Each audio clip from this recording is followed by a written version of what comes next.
Hey, what's going on, guys? My name is Jake from today'siphone.com, and here's your TIP Daily for February 19th, 2013. Okay, so let's start off the day with a little next-gen iPhone news. Now, a lot of people are still talking about a bigger screened iPhone, even though Apple just upped the screen size of the iPhone 5 from 3.5 inches to 4 inches.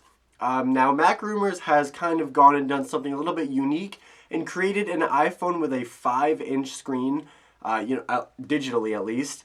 And then they measured everything out perfectly to what the device would feel and look like, and created a printable mock-up that you can print out, cut out, and fold to have a paper model of the exact dimensions of what an iPhone 5 could possibly feel and look like. This way you'll get a sense of, the footprint of the device, how big the screen actually would be in hand.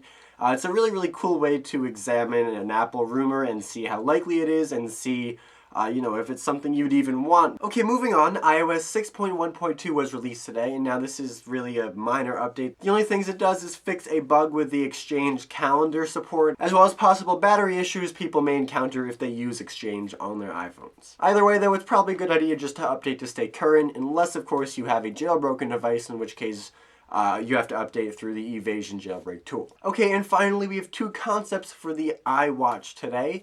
Now, if you aren't aware, there have been a ton of rumors recently regarding a sort of wearable piece of technology coming from Apple in the future. I don't personally know how I feel about it. It seems like a pretty consistent and persistent rumor, so maybe Apple is planning something in the iWatch department, but until we hear any official news, the best we have are these concepts. The first one is from The Observer, and it doesn't look too good. It looks like they pretty much slapped it together sort of quickly. It looks like an iPod Nano slapped onto a circular wristband. It's got, a screen running iOS. It has a home button, a FaceTime camera, the usual. The second concept is from Esben Oxholm, which looks much better. Again, it's got the curved glass and screen with a home button under it running some sort of version of iOS. Siri would definitely be a big part of both of these iWatch concepts.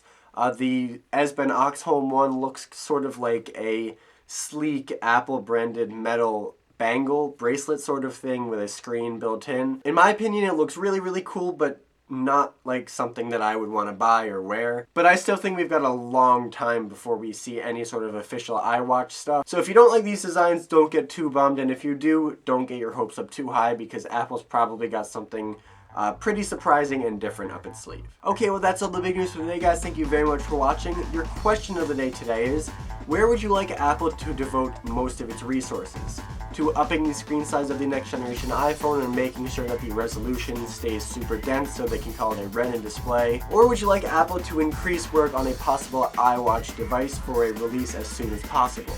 You can let me know in the comment section down below or on Twitter at TIP_Jake. Please don't forget the links to everything I talked about in this video in the description down below, so definitely check those out. And as always, for more news, views, and reviews, don't forget to hit up today'siphone.com.